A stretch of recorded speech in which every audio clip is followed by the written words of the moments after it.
Jeudi 17 avril 2025, une rencontre de suivi a eu lieu entre l'abbé Blaise Kanda et une délégation conduite par l'ingénieur Gilbert Kapoukou, directeur provincial de l'Agence congolaise des grands travaux pour le Grand Kasaï. À ce côté, les membres de la mission de surveillance et de la mission de contrôle BK.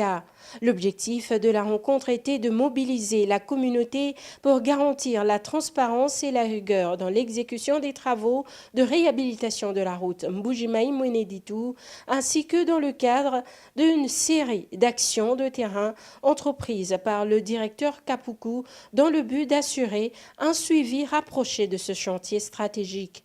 Longue de plus de 130 km, cette route constitue un véritable poumon économique pour le centre de la RDC, facilitant les échanges commerciaux et les déplacements de population.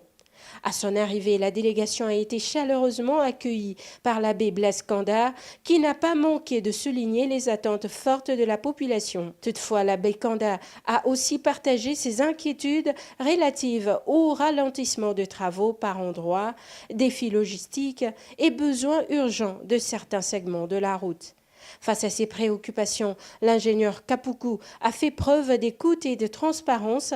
Il a rappelé que malgré les contraintes techniques et les aléas climatiques, les équipes sur le terrain demeurent engagées à respecter les délais et les standards de qualité. La rencontre s'est poursuivie par une séance technique durant laquelle les différentes parties ont dressé un état des lieux précis de l'avancement de travaux.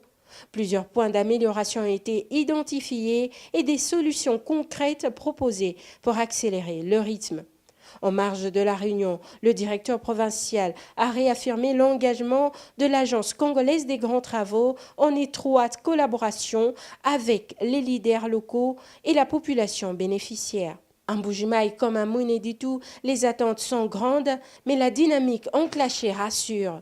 Avec cette visite de terrain, les autorités montrent leur volonté de rester proches du terrain et à l'écoute des réalités locales, gage d'une gouvernance plus responsable et participative.